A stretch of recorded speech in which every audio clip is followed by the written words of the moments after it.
अस्सलाम वालेकुम। आज की वीडियो में हम करेंगे जी एक्सरसाइज 2.3 है जी 10th क्लास के mathematics chapter name and theory of quadratic equations. और इसका हम करेंगे जी क्वेश्चन नंबर 4 करेंगे। इससे जो पहले क्वेश्चन है मैं करवा चुकी हूँ, उसका लिंक मैं डिस्क्रिप्शन में दे दूँगी, आप वहाँ से देख लीजिएगा। और अगर अभी तक आपने मेरा चैनल सब्सक्राइब नहीं किया तो इसको सब्सक्राइब कर दीजिए और बेल आइकन को लास्ट में प्रेस कर दीजिएगा ताकि आपको न्यू आने वाली वीडियोस के बारे में पता चल सके। तो स्टार्ट करते हैं जी। क्वेश्चन नंबर 4 हमारे पास है कि find P if the roots of the equation X square minus x plus P square is equals to 0 differ by unity. वो कह रहे हैं कि ये जो हमने क्या करना है, पी की वैल्यू को फाइंड आउट करना है और उन्हें हम गिवन किया हमारे पास कि जो गिवन इक्वेशन है इसकी जो रूट्स हैं वो डिफ़र करती हैं यूनिटी से। यूनिटी क्या होता है? 1 से। ठीक है, तो मैं यहाँ पे लिख लेती हूँ सोल्यूशन फर्स्ट पार्ट। ठीक है जी, तो यहाँ पर सबसे पहले हमारे पास गिवन इक्वेशन क्या है? हमारे पास है जी x square minus x plus P square is equals to 0। यहाँ पर ए की वैल्यू क्या है? एक्स स्क्वायर का कोफिशिएंट ए होता है, तो ए की वैल्यू 1 है, बी की वैल्यू -1 है और सी की वैल्यू हमारे पास क्या है? पी स्क्वायर, जो कि कांस्टेंट होता है। ठीक है जी, अब क्या था कि roots of equation differ by unity. ठीक है, तो यहाँ पर फिर मैं लिख दूँगी कि मेरे पास एक जो रूट है मैं ले लेती हूँ अल्फ़ा और दूसरी क्योंकि डिफ़र बाय यूनिटी है तो अल्फ़ा -1। ठीक है, एक अल्फ़ा ले ली और एक अल्फ़ा -1। यहाँ पर मैं लिख देती हूँ be the roots of equation. अब हम क्या करेंगे? सिंपल वैसे ही करेंगे, sum of roots and product of roots, और वहाँ से हम इजीली पी की वैल्यू जो है उसको फाइंड आउट कर लेंगे। तो सबसे पहले क्या कर लेते हैं हम? Sum of roots. Sum of roots क्या हो जाएगा मेरे पास? Alpha plus alpha -1 is equals to क्या होता है? Sum of roots minus b by a. This implies b क्या है यहाँ पर? -1, तो माइनस इंटू -1 डिवाइडेड बाय 1। और यहाँ पर क्या हो जाएगा हमारे पास? ब्रैकेट ओपन हो जाएगी, alpha plus alpha -1 is equals to minus minus क्या हो जाएगा? प्लस हो जाएगा, और 1 डिवाइडेड बाय 1 क्या होता है? 1 ही होता है। आगे मैं इसे नेक्स्ट शीट पे कर लेती हूँ कि मेरे पास हो जाएगा अल्फ़ा प्लस अल्फ़ा क्या हो जाएगा? 2 अल्फ़ा, तो 2 अल्फ़ा -1 इज इक्वल्स टू 1। ये हो गया मेरे पास। अब यहाँ पर आगे क्या हो जाएगा कि हम 1 और 1 जो है इसको हम इकट्ठा कर देते हैं, तो मैं इसको लिख देती हूँ कि 2 alpha is equals to 1 plus 1। 2 alpha is equals to 2। हमें अल्फ़ा की वैल्यू चाहिए, बोथ साइड पे 2 से डिवाइड कर देंगे, तो यहाँ पर क्या आ जाएगा? Alpha is equals to 1। यानी कि अल्फ़ा की वैल्यू हमने फाइंड आउट कर लिया। अब इस अल्फ़ा की वैल्यू को यूज़ करके हम क्या करेंगे? पी की वैल्यू को फाइंड आउट करेंगे। ठीक है, अब हमने क्या सम ऑफ रूट्स तो फाइंड आउट कर लिया, अब हमने फाइंड आउट करनी है जी प्रोडक्ट ऑफ रूट्स। तो मैं यहाँ पे लिख देती हूँ product of roots. Product of roots, तो रूट्स क्या थी? Alpha into alpha -1। तो प्रोडक्ट ऑफ रूट किसके इक्वल होता है? सी बाय ए के इक्वल। तो अल्फ़ा इंटू अल्फ़ा क्या होता है हमारे पास? Alpha square minus alpha is equals to c क्या है हमारे पास? सी हमारे पास पी स्क्वायर है और ए हमारे पास 1 है, तो यहाँ पे मैं लिख देती हूँ पी स्क्वायर डिवाइडेड बाय 1। यानी कि हमारे पास आ गया alpha square minus alpha is equals to P square. Alpha किसके इक्वल है? 1 के इक्वल, तो 1 का square -1 is equals to P square. तो 1 - 1 is equals to P square. 0 is equals to P square, both side पे स्क्वायर रूट ले लेंगे, ये कैंसिल आउट हो गया, तो पी क्या आ गया हमारे पास? 0। और यही हमने फाइंड आउट करना था, तो पी की वैल्यू हमारे पास आ गई 0।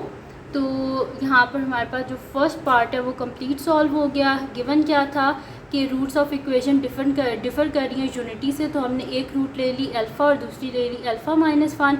फिर उसकी sum of roots find out की, product of roots find out की, और सम के जो रूट्स थी उधर से हमारे पास अल्फ़ा की वैल्यू आई और उसको हमने प्रोडक्ट में सब्स्टिट्यूट किया, तो वहाँ से पी की वैल्यू आ गई। ठीक है जी,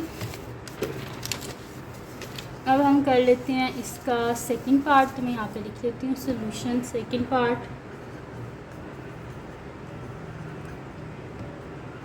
तो गिवन इक्वेशन क्या है? यहाँ पर हमारे पास x square plus 3x plus p -2 is equals to 0। यहाँ पर ए की वैल्यू क्या है? एक्स स्क्वायर का कोफिशिएंट 1 है b की वैल्यू क्या है, x का कोफिशिएंट 3 है, इस वजह से b की वैल्यू 3, और कांस्टेंट टर्म क्या है p माइनस 2, तो c is equals to p minus 2। और गिवन क्या है कि roots of equation differ by 2, तो हम यहाँ पे लिख देंगे एक रूट होगी अल्फ़ा और दूसरी हो जाएगी alpha minus 2 be the roots of equation. ठीक है जी, अब हम क्या कर लेते हैं, सबसे पहले फाइंड आउट कर लेते हैं सम ऑफ रूट्स, और साइड पे ही कर लेते हैं यहाँ पर हम प्रोडक्ट ऑफ रूट्स। ठीक है, तो सम ऑफ रूट्स क्या हो जाएगा, alpha plus alpha minus 2 is equals to, sum of roots किसके इक्वल होता है, माइनस बी बाई ए, तो यहाँ पर क्या हो जाएगा, alpha plus alpha minus 2 is equals to, B किसके इक्वल है, 3 के इक्वल, तो minus 3 divided by 1, alpha plus alpha क्या हो जाएगा, 2 alpha minus 2 is equals to minus 3, तो इस 2 को हम इस साइड पे ले जाते हैं, तो minus 2 alpha is equals to minus 3 plus 2 alpha is equals to minus 1, alpha is equals to minus 1 by 2। Alpha की वैल्यू आ गई। आप क्या करते हैं, product of roots find out कर लेते हैं।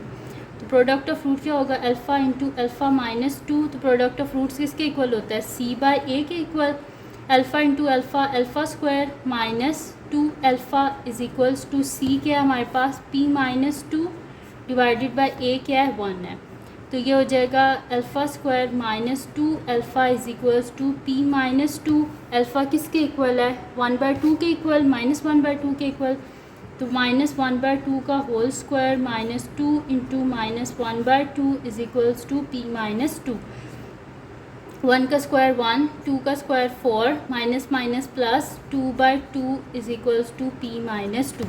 हमने डिनोमिनेटर सेम करना है, इस वजह से मैं यहाँ पर क्या कर दूँगी, इसको ऊपर नीचे 2 से मल्टीप्लाई, तो 1/4 plus 4/4 is equals to p minus 2, तो डिनोमिनेटर में आ गया 4, ऊपर आ जाएगा 1 plus 4 is equals to p minus 2, यानी कि यहाँ पर मेरे पास क्या आ गया कि नेक्स्ट शीट पे कर लेती हूँ, आगे यहाँ पे जगह नहीं है, तो ये मेरे पास आ गया जी 1 प्लस 4 क्या हो जाएगा, मेरे पास 5 हो जाएगा, तो मैं इसको कर देती हूँ यहाँ पर कि मेरे पास ये आ गया है यहाँ पर 5 आ गया, तो मैं इसको लिख देती हूँ 5/4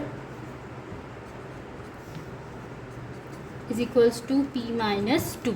ठीक है, अब इस माइनस 2 को हम इस साइड पे ले आते हैं, तो मैं इसको कर दूँगी कि 5/4 plus 2 is equals to p, तो 4 2 मेरे पास क्या हो जाता है, 8 हो जाएगा, तो 5 plus 8 divided by 4 is equals to p, तो 5 प्लस 8 मेरे पास क्या हो जाएगा, 5 में जब मैं 8 ऐड करूँगी तो मेरे पास हो जाएगा 13 हो जाएगा, 13/4 इज़ इक्वल्स टू p। इसको हम डिवाइड कर लेते हैं, तो मेरे पास हो जाएगा 4 3 12, पीछे बच गया 1, तो मेरे पास इसका आंसर आ गया p इज़ इक्वल्स टू, मेरे पास इसका आंसर आ जाएगा 3 होल 1/4। ठीक है, तो p का आंसर जो है वो हमने फाइंड आउट कर लिया, जो कि हमारे पास आ गया जी p is equals to 3 whole 1/4। तो ये थी जी आज की वीडियो, जिसमें मैंने आपको करवाया है एक्सरसाइज 2.3 का क्वेश्चन नंबर 4। तो अगर ये वीडियो आपके लिए हेल्पफुल है तो इसको लाइक कीजिएगा, मेरे चैनल को सब्सक्राइब कीजिएगा और बेल आइकन को लाजमी प्रेस कर दीजिएगा, ताकि आपको न्यू आने वाली वीडियोज़ के बारे में पता चल सके। और जो मेरा सेकंड चैनल है, जिसके बीच में कुकिंग की, क्राफ्ट्स की, रिडल्स की, ट्रैवलिंग की वीडियोज़ हैं, उसका लिंक पर डिस्क्रिप्शन में, उसको भी सब्सक्राइब कर दीजिएगा और अपनी दुआओं में लाजमी याद रखिएगा। अल्लाह हाफिज़।